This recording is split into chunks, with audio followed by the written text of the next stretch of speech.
Welcome everyone to another episode of the Shaman's Way podcast. As always, this episode comes from the teachings of our amazing friend and shaman in residence, Kriket.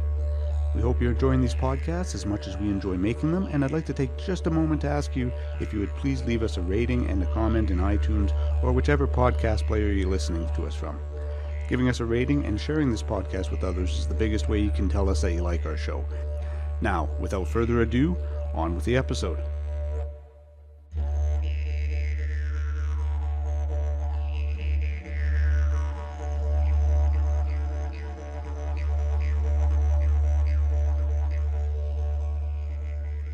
Hello and welcome, my constant listeners and my new listeners, my returning ears. I want to talk today about something that is very near and dear to me, and I know I've spoken about in other podcasts, but I've never dedicated a podcast specifically to the power of song and sound and the gift of song. I have been gifted with song for a number of years, and the way that I found my voice is I was at a North Country music fair, and I was wandering around in the evening listening to the various bands and just having fun, and someone had asked me a question, and my friend turned to me and said, "Oh, there'll be 3 questions." So all night I was listening for 3 questions, and sure enough, halfway through the night, a second question came. And I was very, very tired and went to my tent just a wee bit before the sunrise, even though it was a summer solstice ceremony. As a camping mother of 2 small children doing it single-handed, I was fairly tired. However, as I was just about to drift off to sleep, I heard the 3rd question. Does anybody have a drum? And I picked up my drum and I walked across the beach to where the other lovely souls were gathered to sing and to welcome the summer solstice sun. And when I started to play my drum, I remember my legs shaking. And then after my legs started shaking, then my torso started shaking. And then my belly started shaking. And my voice started shaking. And I heard this song come out of nowhere. And very, very quaintly and very, very quietly, I opened my voice with my drum in hand. And together we formed a bond of voice and sound, voice and beat, voice and leather, voice and the horse. As I sang, my voice became stronger, and the song that Spirit had sent was a beautiful chant, beautiful and simple enough that I was joined by other singers surrounding, and together the gift of song that the sun and my drum had given to me was further passed on to the people who were in the same state of mind of welcoming the returning long sun, or at June 21st, the longest sun of the year in Canada. Anyway, from there I started to look at how shamans had used the gift of their song. Since antiquities, shamans have been gifted, they've been individuals gifted with the ability to access hidden realities and to dialogue with spiritual representatives of the universe. And this sometimes can be for the purpose of healing, sometimes for the purpose of divination. Remember, we were magical religious practitioners, and oftentimes that came with the ability to just know things. The interconnectedness of all things is never questioned. The rock at your feet to the bird in the sky, all things are connected, all things have a voice. One of the more unique gifts that I'm sharing with you is the gift of Glossolalia. Glossolalia is the term used for speaking in tongues. In the Finnish tradition, in the northern traditions, it's also called yoinking. There are, from the Christian mythology, they call it speaking in tongues or singing in tongues. But I saw this, but it isn't. It's older than that. It's called glossolalia. It's widely spread shamanic art. It's speaking and singing in tongues is very common. And over the years, I have come to view music as an essential part of any shamanic ceremony, especially shamanic ritual. The rhythm of the drums and the rattles allow the mind to relax and even enter into a light trance state. In the light trance state, we relax our dominant energy, a part of our ego per se. And it is at this time that spirit can come through us to speak, sing, dance, and heal. In this state, we are in communication with the supernatural, the spirit world. It's not a frightening experience. Indeed, it is one of the most amazing experiences. Singing in ritual or healing ceremony was never and still is not about the quality of the shaman's voice. Rather, it is about the shaman's connection with spirit. Glossolalia, yoyking, yoyking is a little different. Glossolalia is an improvised style of singing, and in all honesty, it really is less about actual words, because many people who have the gift of glossolalia rarely understand word for word what spirit is saying. It takes time to learn that language, and it also takes something that some of us lack, which is patience. The songs, the shamanic songs, they're more about the melody and the vocal textures. In ritual, a song can be a salve to ease a wounded spirit. It can be a celebration, perhaps to welcome to our family a new baby. Spirit can help us find the melody and the sounds to express our sorrow at the passing of a loved one. Truly, glossolalia is a bridge between the worlds. Oftentimes, when I'm singing, the drums will inspire a song for me.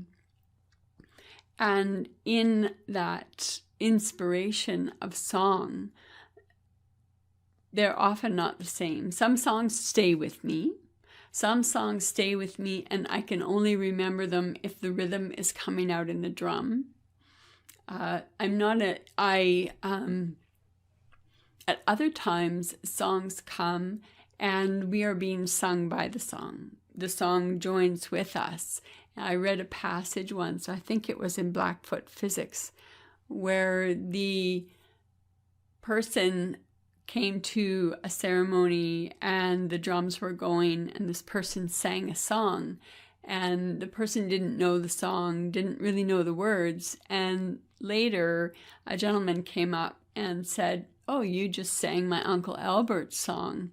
And the person questioned, "How would I know?" And this gentleman explained that the songs live in the spirit world, the songs live in that in-between place, and every once in a while they just want to come out and want to be heard.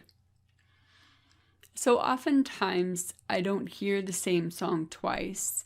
They're very often hard to remember, and even if I'm able to record the song, I can rarely remember the tune. Now, I'm not a composer. I think if I was a musician and if I was able to compose it, it would be a whole other story. That is not my journey. That is not my gift. These are just my experiences. So when I leave a message for myself, it is very challenging for me to remember, to keep in mind what that rhythm was or what the tune was. At times I will write out the phonetic sounding words and the rhythm, again, is completely gone.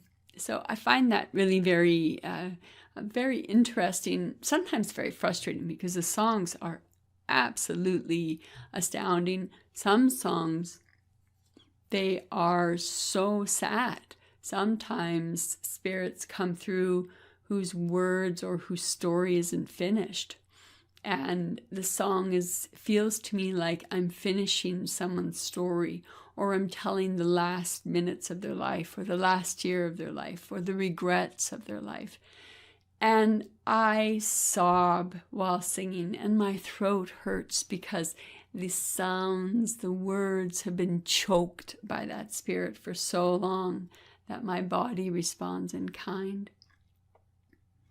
The songs of celebration or welcoming often come in some of the different tribes that I've read, both in Central Africa. They talk about finding the song for the baby, and I'm not certain if there are other cultures specifically who practice this, but I am certain this cannot be the only time.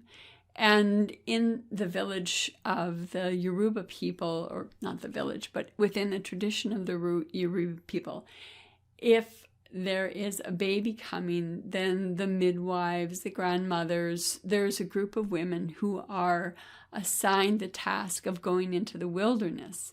And they stay in the wilderness until they hear the song of the soul coming through. And then they come back and they practice it and they teach it to the village. And then when that woman is in the process of giving birth, they all sing the song of the soul, and they sing that song of the soul into the woman's body.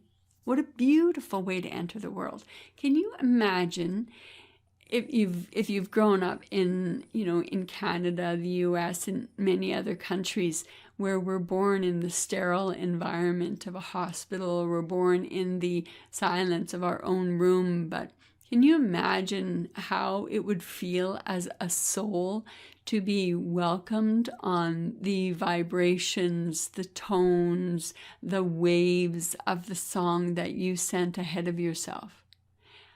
That would be, how could a soul not feel home sung to like that?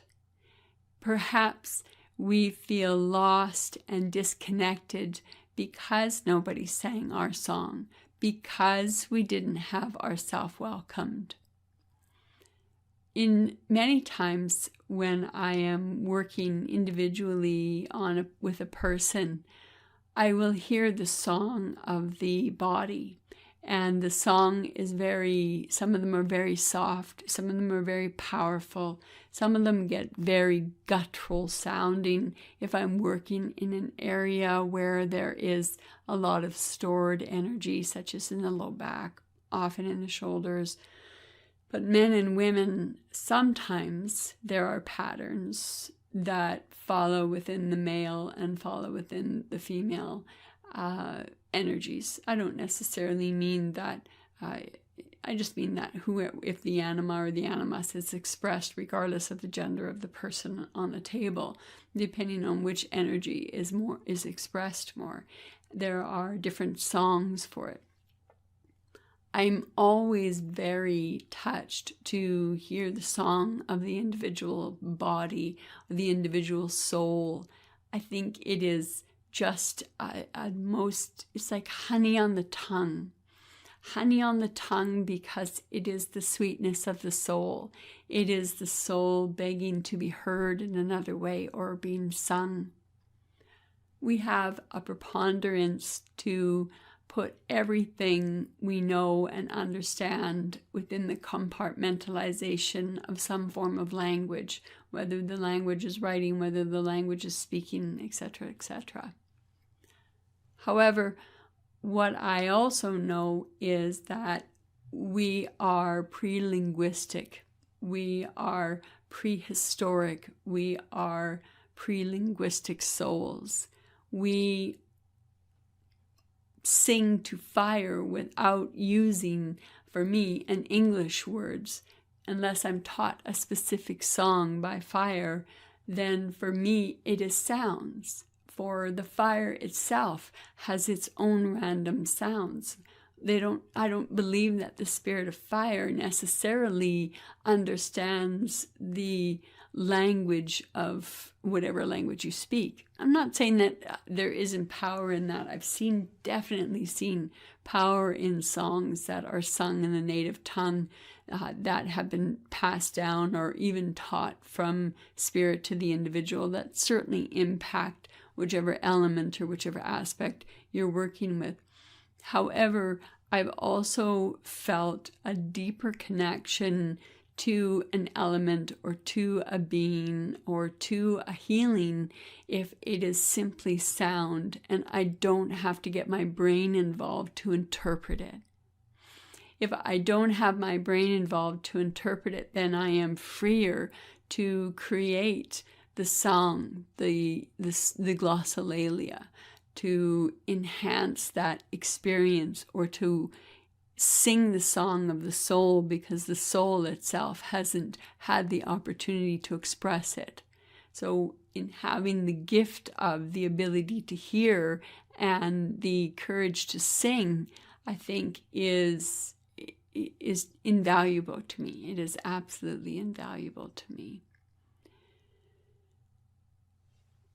At times when I sing, I am given visions, and that is a story as well. There are times when I'm singing that I will have an image of what I'm singing rolling through my head. There was one year where a group of us got together, and we had been in circle for a long period of time, and we got together and we went to a lake and had just a very potent weekend of everybody teaching different things, and we had a really good bonding time.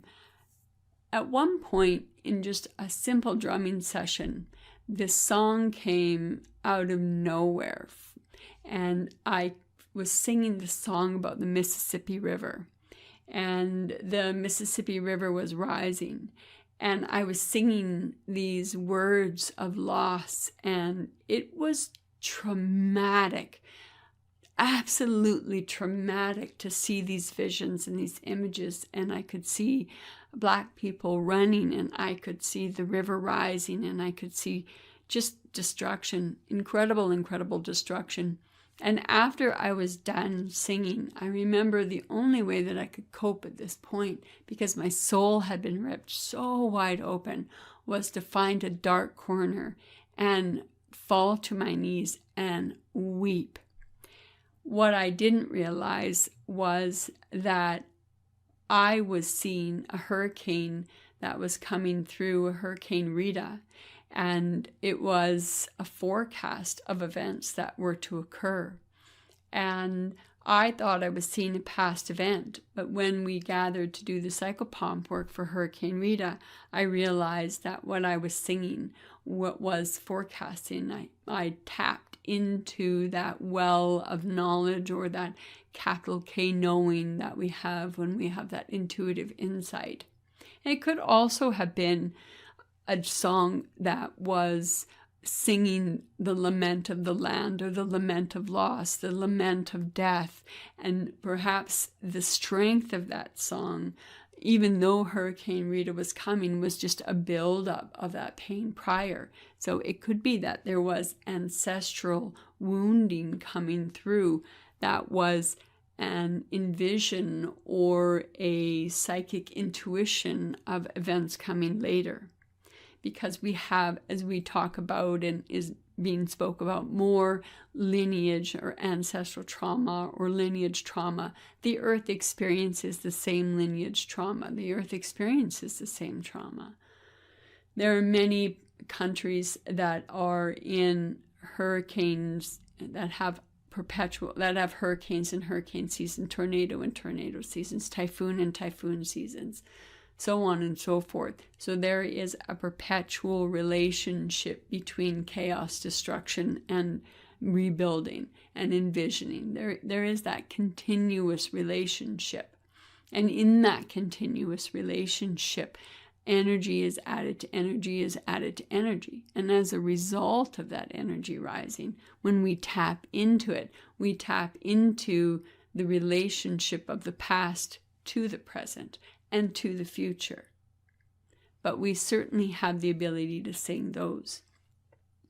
Yoyking is different from glossolalia.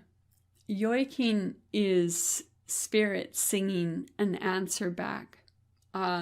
In this case, what happens for me, how I know one is yoiking and one is glossolalia or chanting, because they're, bringing a singular chant in, absolutely alters consciousness. However, in the yoiking, I am singing straight out towards spirit, whatever it is the words are coming. But the shift is I feel my brain fill and my body fill, and the words come out is spirit answering back. So yoiking is when a group of people gather to give their energy, to give their respect in ritual or in ceremony for a spirit. The yoiker, the one who is yoiking, is singing the song of the spirits that they are sending their gratitude, their worship, their relationship, whatever the gathering is for. So the yoik in and of itself is spirit singing the answer back to the people, or spirit singing the answer back to the healer, to the person standing in the place of translator. It is a different feeling. There is definitely a communication. So if you and I were having a conversation, you would have one part of the conversation, I would have another part of the conversation. That's what yoiking is like, is a conversation. Glossolalia, singing in tongues, is not so much a conversation as much as a conduit. So my consciousness steps aside and I am taken over by the song. And I cannot stop the song. I can come in and out of the song, but the song will just, and it's gone. It's completely gone. I will be in the middle of singing a big song, and then all of a sudden my breath is gone, and I'm like, I have no idea what I just sang, and I cannot bring it back. Goodbye, song. Yoiking, on the other hand, stops when the communication when spirit has said enough. I think the song in and of itself, and I'm getting into a gray area, and I realize I'm getting into a gray area, so bear with me, because I haven't really attempted to describe before my interpretation of what the difference between yoiking and glossolalia is. So in the relationship of conversation, there is that piece of waiting for the response or waiting for something to come back. And in the response of the yoiking, to yoik that sound, there is an urgency in the song and in the communication that is different from glossolalia. In glossolalia, usually it is a continuous chant or a repetitive sound. It may go on, so we may have 2 minutes of the actual sound, but it'll come back to a rhythm, and then another type of the song, and it'll come back to a rhythm.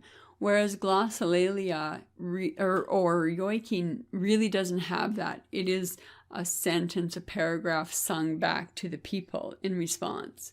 So there's a different energetic perspective to it. Now, another type of singing that I want to talk about is singing into the drum.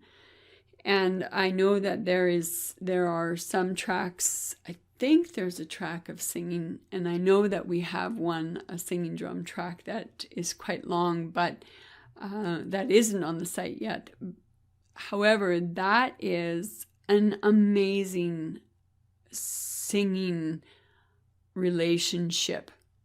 Many years ago, I heard a woman singing against the skin of a drum, and I was mesmerized. I was mesmerized not only by the sound, but I was mesmerized by a remembering. And I felt myself remembering how to sing into the drum. from there, it became a journey to find drums that I could sing to. And I didn't yet quite have the courage. I heard it and I thought it was beautiful, but I certainly didn't have the courage in my voice to do something what I considered to be so beautiful sounding. And I didn't consider myself to be beautiful sounding. Eventually, I was able to find a drum in a fair trade shop that is in Edmonton called 10,000 Villages. The drum is, I think it's made of goat hide, and it very rarely asks to come out. It is definitely a female drum, and she has a very specific role to fill within my healing reality. She can send people very far away by my voice and the vibrations upon her. She can, with the sounds of the skin, the essence of the magic and the mystery of the voice and the drum mixed together, she can send people away, as I said, and she can bring big pieces back. The beauty of the singing drum is that the spirit of the song comes and goes. So in the time when it is there, I don't have any control over what is said or the sounds that are made. So it may come from a very ooh sound to a whoa sound. And I don't know what it's like for the individuals on the floor at the time or sitting in the chair who are experiencing the singing drum. At times, the change in rhythm can have an effect not foreseen by the journey or by the experiencer. So the song in and of itself comes and goes. And when the song is gone, then I have the opportunity to use vocal intonation, to use the years of chanting and the years of breath that I've done, and just to make the most melodic. And I really like when the sound is haunting. To me, it sounds haunting and very beautiful. So it is just another way of expressing the relationship between air, sound, drums, journeys, magical religious practices, etc., etc. The drum is a beautiful way of singing, and I know that at least one of the beautiful circle mates that I've had over the years have picked up the singing drum as a means of their own tool within their own spiritual kits. The voice, the gift of song, the gift of the spirit of song is not one that I ever believed or really even contemplated that would be a part of my journey in spirituality. But it is a gift that I cannot imagine my life without. It is a gift that I have seen shift and change people in a matter of minutes. It is a gift that has been often used as a way to lull or to engage the conscious mind. And I know those are two very different words, or two different meanings. Well, they're different words too. But to what I mean by the song of lull, when the singing drum or a chant comes on, it is that relationship. It is that relationship between the singer and the song. It is improvised. It is rarely understood. It is about melody and vocal textures. And I know that there are very few of us who remember lullabies. There may be very few of us who have ever experienced being sung to, being sung asleep, being sung awake, being sung to. The drum seems, or the song seems to feed that part of the soul that longs to be caressed by sound, that longs to be healed by sound. Or if that is too extreme, then a soul that can be soothed or can be emboldened and maybe even brightened by sound. And if that's too extreme, then the song may just be a moment of peacefulness, never thought about again, never reflected upon again, but in that moment it may be a place of peacefulness. When there are drumming circles, and oftentimes the rhythm, if people don't know each other, they don't know each other's rhythms, and not everybody is a musician, so the cacophony of drums can be a little distorting for some people. And it's at that time that I often use my voice and will bring out a song that I know that the drums can drum to. And so songs can also bring quite a bit of unity. The songs, if people know the songs, so I have the similar songs that I have sung for many years to open up the directions. So people who have been with me in circle will pick up that song, and it is so powerful. I know that it's also called flocking, but I can't, in the reclaiming tradition, it's called flocking, when people go behind you and sing with you or pull the energy with you. It is that I think that philosophy that the flock can move more easily than a singular bird in cooperation of moving the energy. Everybody moves easier. The singing of the song in opening up the directions brings about a different intensity, quality, relationship between the circle and the element or the aspect of the circle we're calling in, whether it be fire, song for fire, the song for west, the song for north, or whistles in the east, whatever it is. Never underestimate the power of your voice. Never underestimate the soothing balm your voice may be. And remember that it isn't about the quality of your voice. It really is about your relationship to spirit. And if you deny yourself the ability or the opportunity to sing with that limited belief, I can't sing, it will be a shame.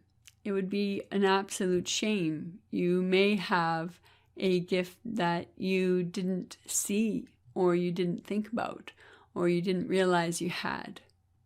So my constant listeners, that's my little tidbit on the joys of sharing song and sound, glossolalia, yoiking, singing in tongues.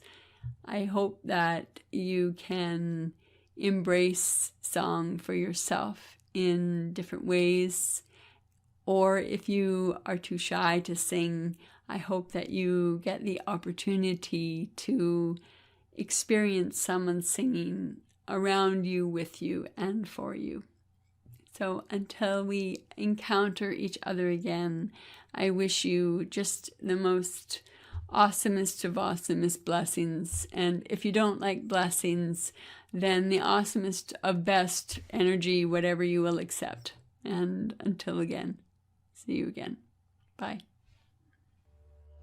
Thank you again for joining us here on the Shaman's Way podcast. If you have any questions, would like to make a request for a future episode, or if you're looking for other shamanic resources, including free drumming tracks, please visit us at shamansway.net. Until the next episode, be well, everyone.